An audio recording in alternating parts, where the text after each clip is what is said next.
Polri mendahului membentuk tim reformasi yang lebih dulu digagas istana. Perbaikan Polri harus dimulai dari Prabowo. Saya Setri Yasra dan inilah editorial Tempo.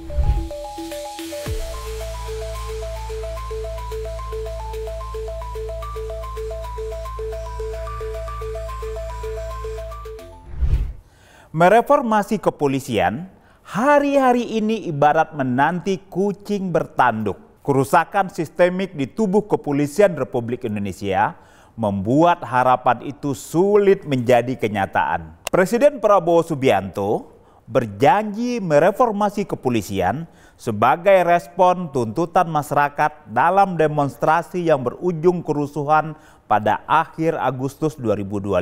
Dia mengangkat mantan Wakil Kepala Polri, Jenderal Purnawirawan Ahmad Doviri menjadi penasehat khusus Presiden bidang keamanan, ketertiban masyarakat, dan reformasi kepolisian. Ketika tim Prabowo menyusun nama-nama yang akan membantu Ahmad Doviri, Kepala Polri, Jenderal Listio Sigit Prabowo membentuk tim transformasi reformasi Polri pada 17 September 2025. Tim itu terdiri atas 52 perwira tinggi dan menengah Polri. Listio Sigit bertugas sebagai pelindung.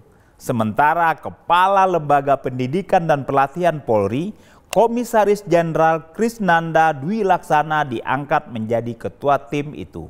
Kendati pembentukan tim internal diklaim disambut istana, keputusan Listio Sigit memantik tudingan bahwa ia sedang melawan rencana reformasi kepolisian yang hendak dilakukan Prabowo. Surat perintah pembentukan tim transformasi reformasi Polri yang diteken Listio Sigit tak merujuk pada Komisi Reformasi Kepolisian bentukan Prabowo. Kecurigaan adanya pembangkangan mencuat karena seyogyanya kerja utama Komisi Reformasi Kepolisian adalah mengevaluasi institusi secara menyeluruh. Satu yang utama adalah mencopot Listio Sigit. Menjabat selama 4 tahun 8 bulan, Kapolri terlama sepanjang sejarah, Listio dianggap salah satu pangkal persoalan di tubuh Polri. Remuk di dalam, Polri memberi manfaat bagi banyak penyelenggara negara. Sudah menjadi rahasia umum,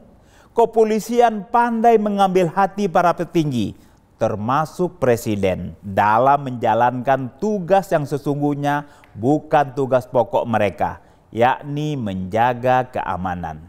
Dari program ketahanan pangan sampai kegiatan makan bergizi, semua mereka kerjakan. Kencang terdengar, Polri juga cawe-cawe dalam pemenangan Prabowo Subianto Gibran Rakabuming Raka pada pemilihan umum 2024. Sejak era Joko Widodo, disparitas pangkat dan jabatan Polri meruak dalam praktik yang babak belur. Polisi berpangkat rendah diwajibkan melaksanakan tugas menjaga keamanan dan ketertiban.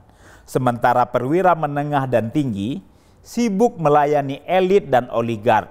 Dalam hal yang terakhir inilah pangkat dan jabatan diperjualbelikan dalam sebuah politik transaksional yang brutal. Hampir semua perwira menengah dan tinggi mencari cantolan agar selamat dalam persaingan yang tak mengindahkan prinsip organisasi yang berdasarkan merit. Mereka yang tak punya backing, tak punya harapan naik pangkat dan jabatan. Frasa jabatan basah merujuk pada posisi yang memungkinkan mereka mengeruk sumber daya negara, adapun jabatan kering sebaliknya. Praktik multilevel marketing, pejabat di tingkat bawah secara berjenjang menyetor dana ilegal kepada atasannya harus dihentikan. Kewajiban menyetor ini membuat korupsi jadi berjenjang.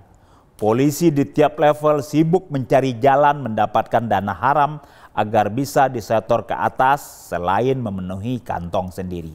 Kerusakan sistemik itu mustahil diselesaikan oleh tim yang dibentuk Listio. Komisi Reformasi Kepolisian yang dibentuk Prabowo punya kesempatan memperbaiki keadaan manakala mereka bersedia melibatkan tokoh masyarakat sipil yang memiliki integritas baik. Tugas utama komisi ini adalah memutus mata rantai simbiosis mutualisme Polri dengan penguasa. Salah satu caranya mendesain kelembagaan Polri termasuk membuka kemungkinan organisasi Polri berada di bawah kementerian.